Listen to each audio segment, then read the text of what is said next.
Kamusta po kabayan? So ngayong araw, may magandang balita po ako sa inyo. Mga job vacancy na magpapaalis sa inyo papunta dito sa Canada. So disclaimer lang po, no, hindi po ako nagtatrabaho sa any agencies or recruitment agency or ahensya ng mga gobyerno. Ito pong video natin is ginagawa ko para makatulong sa inyo at kung paano po ba kayo mag-apply ng mga trabaho dito sa Canada. Kabayan, sa mga hindi pa po nakakanood ng latest live ni iPalms, so ito po yung mga job vacancy na pwede nyong applyan. So basahin po natin: Automotive Mechanics, Cabin Makers, CNC Mechanics, Mechanism Programmer, Crane Mechanics, Dock Installer, Fast Food Supervisor, Heavy Equipment Mechanics, Heavy Equipment Operator. Yan, marami pong iba. Meron din po ditong puro truck mechanics po, mga skilled worker. Excuse me. Truck assembler, truck mechanics, at welder din po, at welder fabricators.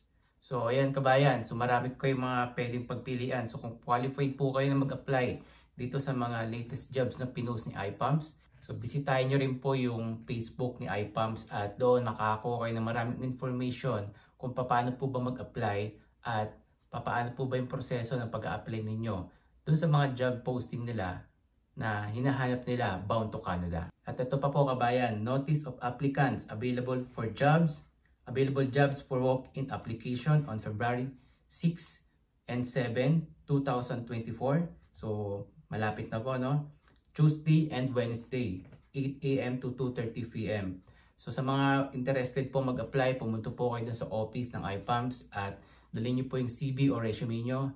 Ganun din po yung mga initial requirements na kailangan ni iPalms. So, kung hindi nyo pa po napapanood kung ano yung mga initial requirements na kailangan ni iPalms, ililink ko po sa comment section at screenshot nyo po at ilistan nyo na at i-prepare nyo na po, no, bago kayo pumunta sa office ng iPalms. At kabayan, ito pa po ang magandang balita dito para po sa mga skilled worker natin dyan, no, bilang isang mekaniko or mga truck mechanic. Yung employer po na galing dito sa Canada, pupunta po dyan sa office ng iPalms para mag-interview, mag-conduct ng interview.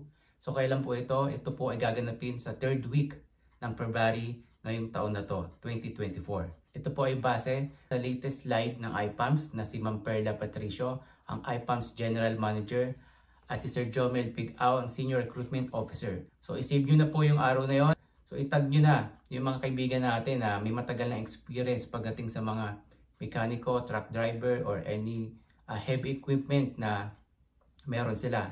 Dahil sa akin po itong pagkakataon na to, ito na po yung effort ng employer ng Canada para pumunta dyan sa Pilipinas at kumuha ng mga kabayan natin na qualified na magtrabaho dito sa bansang Canada. Para naman po doon sa madalas na tinatanong ng mga kabayan natin sa mga fast food supervisor, no, ang tip ko lang po sa inyo kung mag-a-apply kayo, dalhin nyo na rin po yung mga initial requirements na meron kayo dyan.